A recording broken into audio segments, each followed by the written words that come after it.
Jour que le président de la République, chef de l'État, Félix-Antoine Tshisekedi Tshilombo, a présidé la 41e réunion du Conseil des ministres, dont l'ordre du jour prévoyait les points ci-après. 1. Communication de son Excellence, Monsieur le Président de la République, chef de l'État. 2. Points d'information. 3. Approbation d'un relevé des décisions du Conseil des ministres. 4. Examen et adoption des dossiers. 1. De la communication de son Excellence, Monsieur le Président de la République. Le Président de la République a fait sa communication sur 2 points. 1. Suivi des dossiers opposant la République démocratique du Congo à des particuliers devant les instances judiciaires internationales. 2. Nécessité d'enrayer la dépréciation du franc congolais.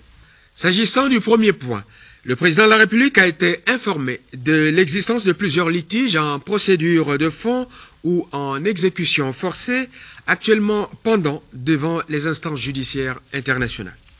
À ce sujet, le chef de l'État a déploré le fait que des arrangements à l'amiable n'aient point été privilégiés en ces occasions, ni des provisions d'honoraires d'avocats payés en temps utile, avec toutes les conséquences que cela implique de préjudiciables pour les intérêts du pays.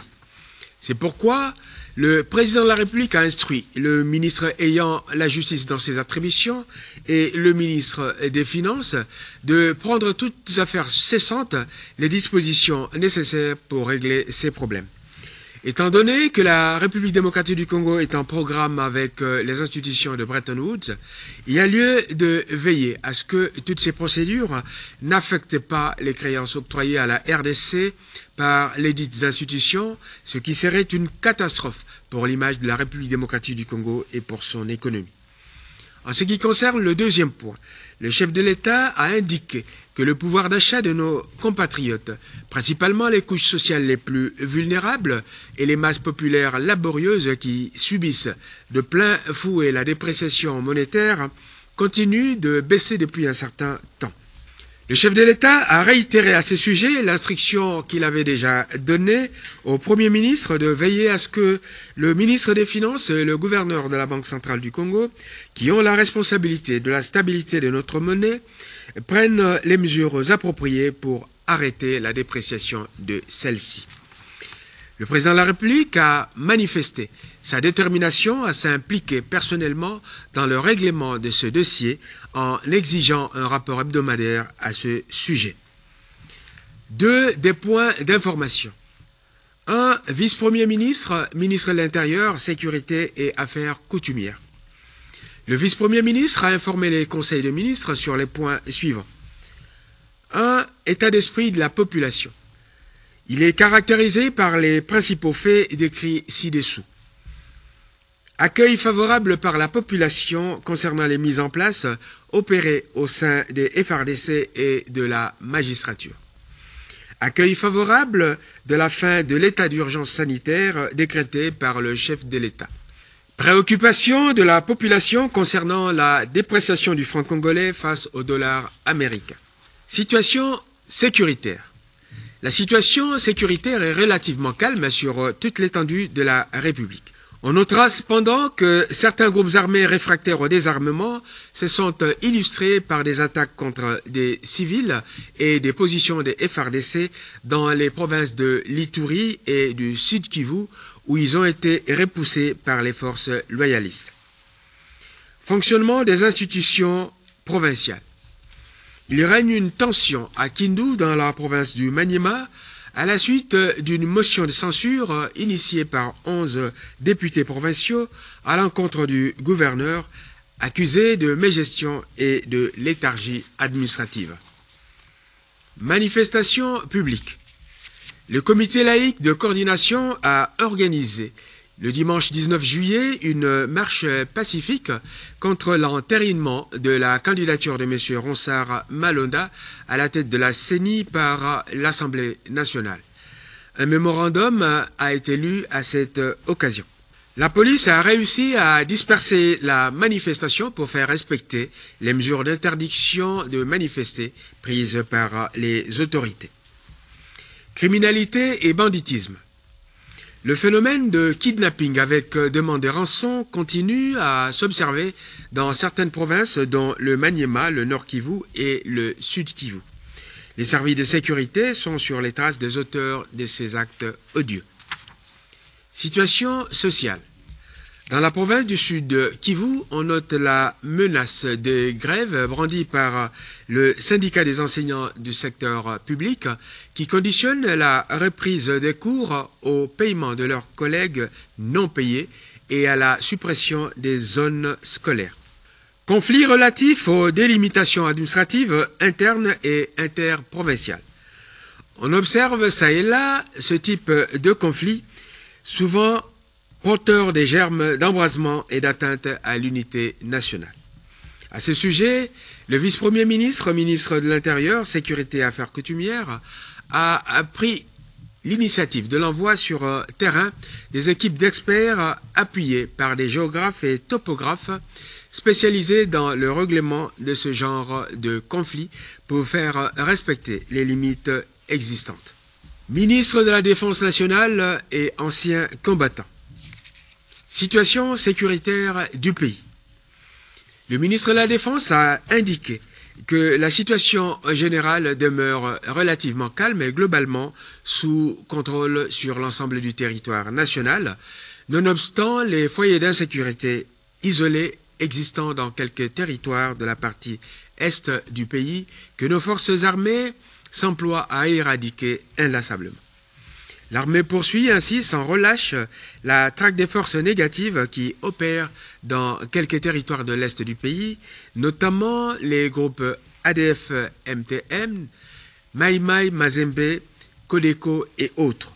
Ces initiatives ont abouti à la réduction sensible des capacités opérationnelles des terroristes ADF et autres et à des redditions continuelles ainsi qu'au démantèlement des principaux bastions. Morale des troupes. Les forces armées ont salué les récentes nominations et la mise en place opérée au sein des FARDC par le commandant suprême. Situation particulière dans certaines zones de défense.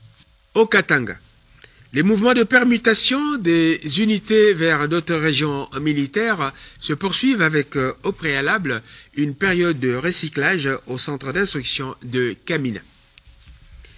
Tanganyika. Litige frontalier, République démocratique du Congo, Zambie. Le ministre de la Défense a informé le Conseil des ministres sur les derniers développements du litige frontalier entre la RDC et la Zambie. Après examen du contentieux frontalier qui oppose la Zambie à la République démocratique du Congo, le SADC saisi par la RDC vient de décider que les localités de Kibanga et Kalubamba font partie de la République démocratique du Congo. Il a été donné 7 jours à l'armée zambienne pour évacuer ses troupes.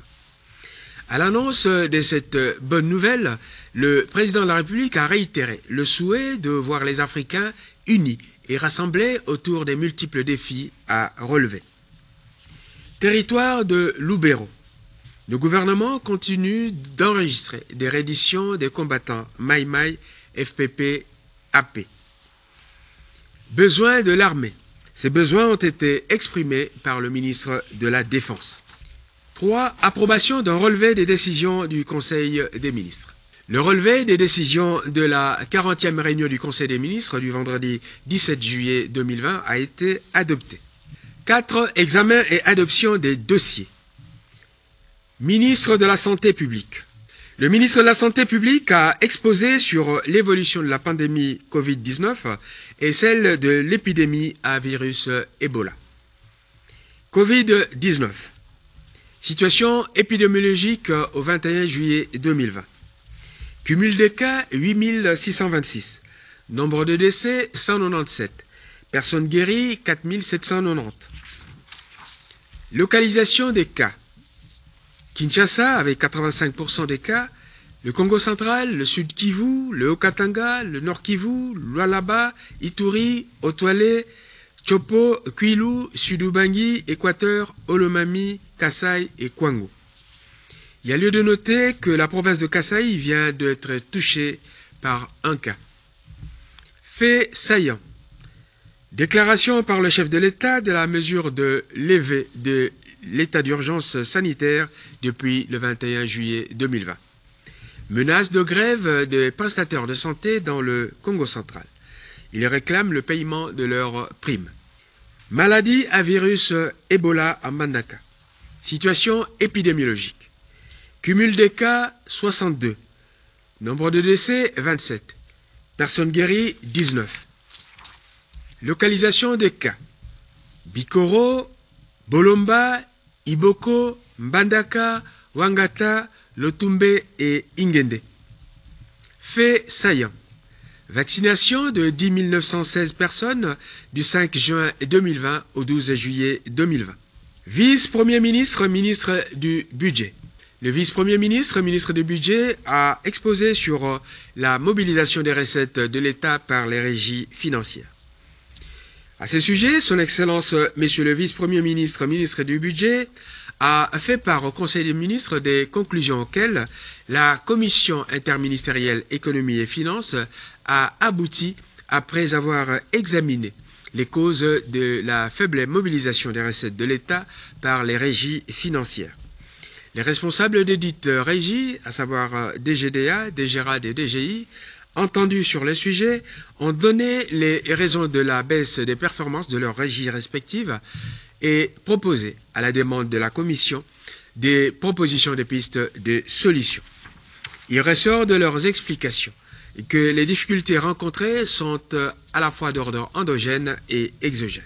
L'ensemble des mesures proposées, leur nature, les services devant intervenir pour leur résolution, ainsi que les délais d'exécution ont été suggérés. Le vice-premier ministre, ministre du Budget, a proposé au Conseil des ministres de les approuver.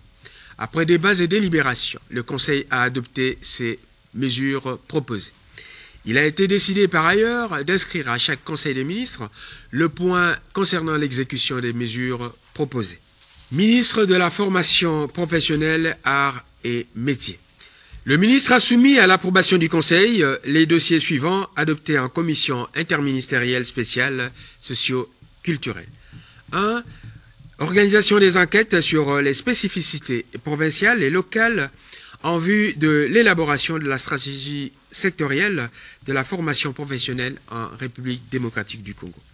2. Note d'information relative au projet pilote KIN Emploi. De l'organisation des enquêtes sur les spécificités provinciales et locales en vue de l'élaboration de la stratégie sectorielle de formation professionnelle en République démocratique du Congo. La République démocratique du Congo dispose d'une large population jeune et en constante augmentation. C'est ainsi que près de 1 à 2 millions de personnes sont déversées chaque année sur les marchés de l'emploi. Elles sont pour la plupart sans qualification particulière, en adéquation avec la demande du monde du travail, et ce pour plusieurs raisons.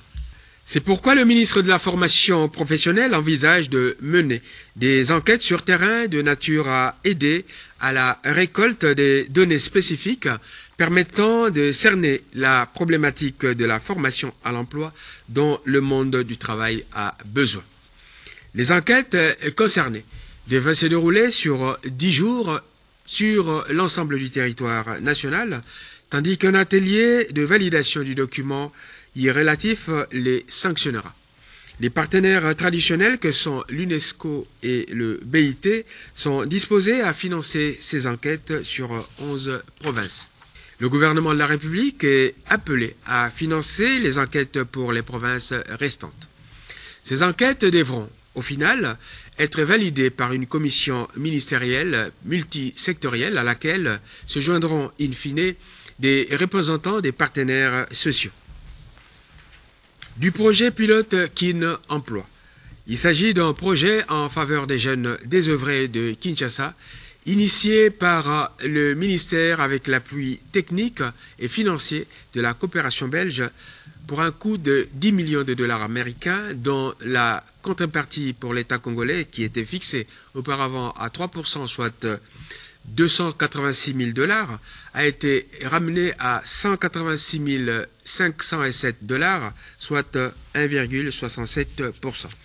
Ce projet consiste à prendre en charge, sur une période de 3 à 6 mois, la formation professionnelle des jeunes en difficulté sociale et professionnelle dans différents domaines: l'hôtellerie, la restauration, la tôlerie, la mécanique auto, le bâtiment, l'électricité, l'informatique, la coupe-couture, etc.